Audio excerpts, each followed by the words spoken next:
अब ये बातें हर व्यक्ति के सामने कहने योग्य नहीं है, क्योंकि सबको विश्वास नहीं होता। हम अपने विद्यार्थी जीवन में पूज्य गुरुदेव की सन्निधि में थे तो विचित्र विचित्र बातें ध्यान में आती थी, अनुभव में विचित्र विचित्र बातें आती थी। एक बार स्वप्न में एक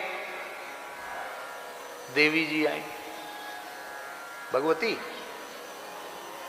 और उन्होंने कहा कि हम अत्यंत प्रसन्न हैं, जो चाहो सो मांग लो।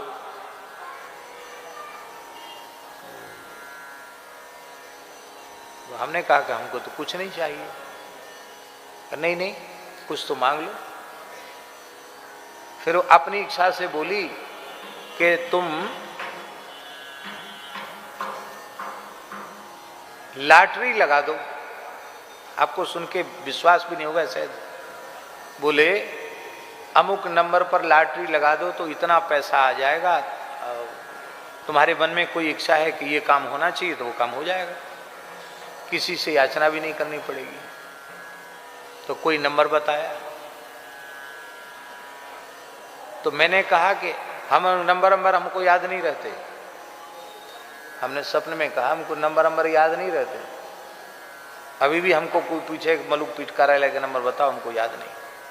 इनको सैकड़ों नंबर, हमको किसी का नंबर याद नहीं। हम याद नहीं कर सकते ऐसी बात नहीं है, हमारी प्रवृत्ति नहीं है। मूल बात है याद करने की प्रवृत्ति नहीं। याद करें तो कर लें, पर भगवान दया करें जितना कुछ याद है ये सब भूल जाए, केवल 2 ही अक्षर याद रह जाएं, रकार और मकार। बाकी सब भूल जाए तो सबसे अच्छा है। ये भी सब भूल जाए और केवल राम राम याद रह जाए, ये सबसे बड़ी भगवान की कृपा होगी। हमने कहा हमको कुछ याद नहीं रहता है। तो बोले तुम जो लंगोटी पहने हुए हो उस लंगोटी के छोर पर नंबर लिखे हुए हैं। अब ये कटपीस आते ना, कटपीस, तो हम बच्चे ही तो थे, 13-14 साल की उम्र रही होगी। तो ऐसे ही सुदामा कुटी में कटपीस बटने आए थे, उन्हीं का एक कपड़ा था। वो नीचे कुछ उसकी बॉर्डर लाइन पे कुछ नंबर भी लिखे रहते हैं, तो उसी को कैंची से मनिया करके हमने लंगोटी बना ली थी। कपड़ा नया कहाँ से लाऊं? तो हम जब सवेरे सो के उठे तो याद तो था सपना, स्नान किया। स्नान करने के बाद फिर मैंने जब लंगोटी झाड़ी स्नान करके निचोड़ के, तब मैं कह देखे भाई सपने में कहते नंबर, वो वस्तुतः जो बताया था रात को वही नंबर उसमें लंगोटी में लिखा था। और आप सोच रहे हो कि हमने नंबर लगाया हो। इसके कुछ समय बाद पुनः एक इसी प्रकार का आया और फिर भगवती ने कहा, हम दुर्गा सप्तशती प्रत्येक अष्टमी को करते थे। फिर स्वप्न आया तो मैंने कहा कि जिसमें हमारा परम हित हो और आपकी प्रसन्नता हो, आपको अधिक आग्रह है तो वही आप दे दीजिए। सिंह वाहिनी भगवती का दर्शन था और भगवती के नेत्रों से जल बहने लग गया और उन्होंने नवधा भक्ति का उपदेश किया। कहा राम नाम से श्रेष्ठ कोई वस्तु नहीं है और नवधा भक्ति से श्रेष्ठ कोई भक्ति नहीं है। ये हमने महाराज जी को बताया। आज तक कभी बताया नहीं, पता नहीं आज कैसे हमारे मन में आया जो हमने अपने मुंह से कही है। ये ताली बजाने की बात नहीं है, केवल सद्गुरु भगवान की चरण सन्निधि की ये महिमा है। हम तो भजन भी नहीं करते, छटाक भर आटा खाक सकें ऐसा भी भजन हमारा नहीं है। ये सब संतों की कृपा, गुरुजनों की कृपा, गीता भागवत रामायण की कृपा, सत्संग की कृपा है। तो कोई कठिन नहीं है। कामना करना कठिन है, कामना रहित तो होना कठिन नहीं है। हमको तो ऐसा लगता है, आपको लगे चाहे न लगे, हमको लगता है कामना शून्य होना सरल है, कामना करना कठिन है। कामना शून्य हो जाए, राम राम करने से कामना नष्ट हो जाएगी। पंडित जी के कोई कामना नहीं थी, लेकिन माताएं तो माताएं होती हैं। सवेरे से पंडित जी जा रहे थे हनुमान जी की पूजा में, एक पड़ोसिन बोली, अरे राम राम, सवेरे सवेरे निपुते का मुंह देख लिया, पता नहीं आज का दिन कैसा बीतेगा। पुत्रहीन, निपुता समझती है ना, पुत्रहीन, पुत्रहीन का मुख देख लिया, पता नहीं आज का दिन कैसा बीतेगा। ये बात पंडित जी को लग गई। उनके मन में आया कि मैं इतना बुरा हो गया कि लोग मेरा मुंह नहीं देखना चाहते हैं। दिन भर राम राम करता हूँ, हनुमान जी को वाल्मीकि रामायण पढ़ के सुनाता हूँ, और मेरा मुंह भी लोग नहीं देखना चाहते हैं। इस जीवन से तो मर जाना अच्छा। मन में बड़ी ग्लानि हुई। तो हनुमान जी का तो साक्षात्कार था।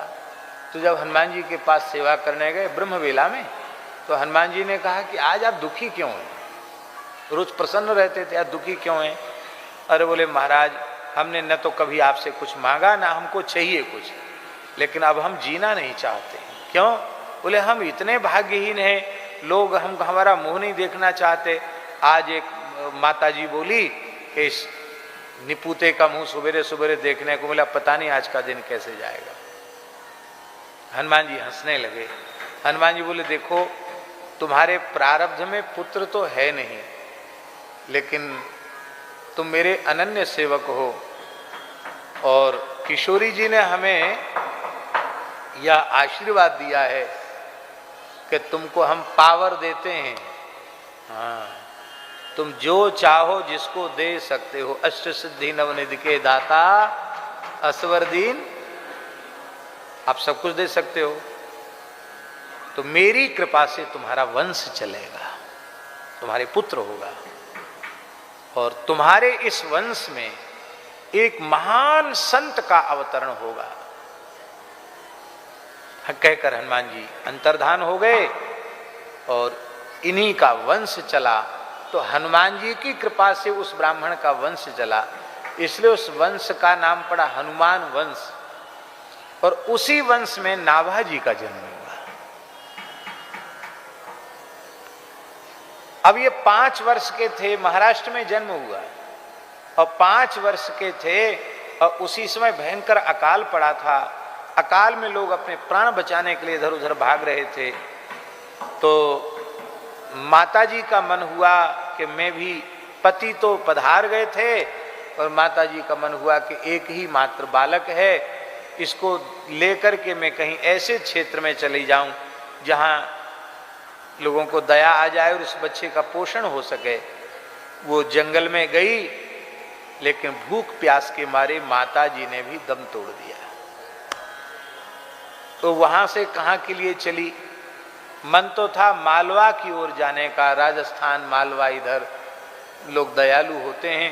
देखो, बुरा नहीं मानना है कि हम राजस्थानियों को देखकर बोल रहे हैं। दूसरे प्रांतों में जो साधु आश्रम बनाते हैं, उनको बड़ा पुरुषार्थ करना पड़ता, बड़ा श्रम करना पड़ता है, तब उनको ठाकुर जी के राग भोग की व्यवस्था जुटती है। लेकिन मेरा अनुभव है, राजस्थान के छोटे से छोटे गांव में साधु बैठे हैं, कोई साधु राजस्थान का भूखा नहीं।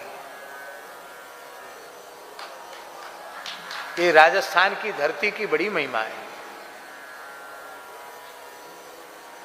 आज भी राजस्थान में विश्व की सबसे बड़ी गौशाला है पथमेड़ा।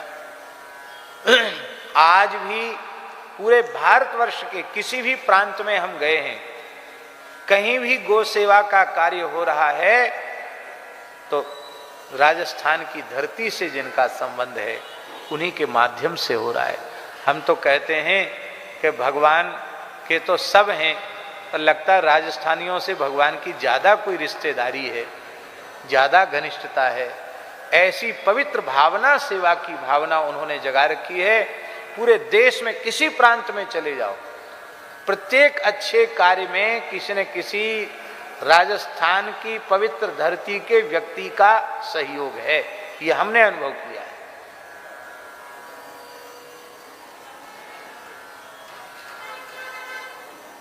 वीरता में भी, और भक्ति में भी, और सेवा में भी एक नंबर पे है राजस्थान। बोलो भक्तवत्सल भगवान की। तो माता जी ने सोचा उधर राजस्थान तरफ चलें, लेकिन वो चल नहीं पाई। उधर से आई और बीच में ही उनके माता वन छोड़ गई। वन छोड़ गई इसका अर्थ है कि माता जी भी भगवत धाम सिधार गई। अब अकेले बालक नाभाजी बचे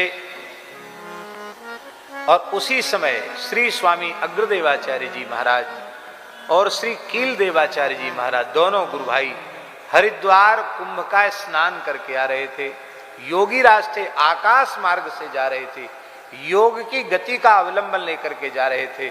उन्होंने देखा कि एक बालक अकेला निर्जन जंगल में बैठा हुआ है, तो वो सामने आए और आकर के, सोमत भाई, आकर के उन्होंने कहा कि बेटा तुम्हारा क्या नाम है, कहाँ से आए हो? तो बालक ने कहा कि यह जीव कहाँ से आया है और कहाँ जाएगा, इसे सर्वज्ञ परमात्मा के अतिरिक्त कोई नहीं जान सकता। और यदि आप मेरा परिचय पूछते हैं तो मैं आपको क्या अपना परिचय दूं? ये शरीर तो पृथ्वी जल तेज वायु आकाश से बना हुआ है। अब हम हैं अकेले और शरीर 5 चीजों से बना है, तो मैं किसका परिचय दूं? शरीर का परिचय दूं कि शरीरी आत्मा का परिचय दूं? आत्मा का क्या परिचय? आत्मा तो हमारे आप में सब में एक जैसा विद्यमान है।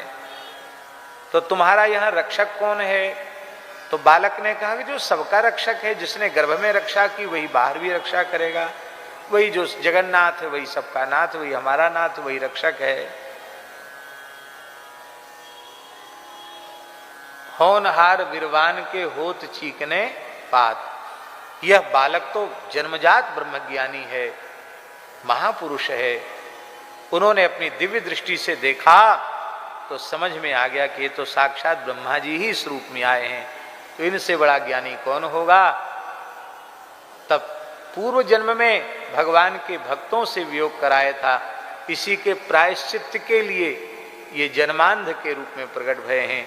तो बड़े सिद्ध जलले कमंडल सो सींचे नयन, श्री राम तारक मंत्र का स्मरण करके जैसे ही कील जी महाराज ने, अग्र जी महाराज ने कमंडलू का जल जैसे ही आंखों पर छोड़ा, जहां हमने बताया ना कि ऐसे सपाट थे उनके नेत्र, चिन्ह भी नहीं थे नेत्रों के, कमल के जैसे विशाल नेत्र नाभाजी के प्रकट हो गए। बोलो भक्तवत्सल भगवान की। जन्मते ही संसार को नहीं देखा, अरे न पिता को देखा, न जन्मदात्री माता को देखा, आंख खुली तो किसको देखा? 2 संतों को देखा। बोले बेटा चलो हमारे साथ चलोगे? हाँ चलेंगे गुरुजी। साथ ले लिया और योग बल से ही लेकर के श्री नाभाजी 5 वर्ष के बालक को लेकर के और गलता आए। गलता जानते हैं ना, जयपुर के पास गलता है। श्री स्वामी कृष्णदास पैहारी जी महाराज के द्वारा स्थापित रामानंद संप्रदाय का प्रथम पीठ है वो, एक प्रकार से कहें। पंचगंगा घाट के बाद यदि कोई प्रधान पीठ भारतवर्ष का रामानंद संप्रदाय का है तो वह श्री गलता पीठ है। दुर्भाग्य से इस समय जो लोग वहाँ अनधिकृत लोग बैठे हुए हैं, गृहस्थ हो गए हैं और अपना रामानंद संप्रदाय से संबंध भी नहीं बतला रहे हैं, ये दुर्भाग्य की बात है। वर्तमान भारत सरकार को चाहिए और राजस्थान की प्रदेश सरकार को भी चाहिए और आस्तिक लोगों को भी चाहिए कि प्राचीन जो मूल्य हैं उनकी रक्षा होनी चाहिए। विरक्तों की रामानंद संप्रदाय की प्रसिद्ध पीठ है तो वह रामानंद संप्रदाय की प्रसिद्ध पीठ ही रहनी चाहिए।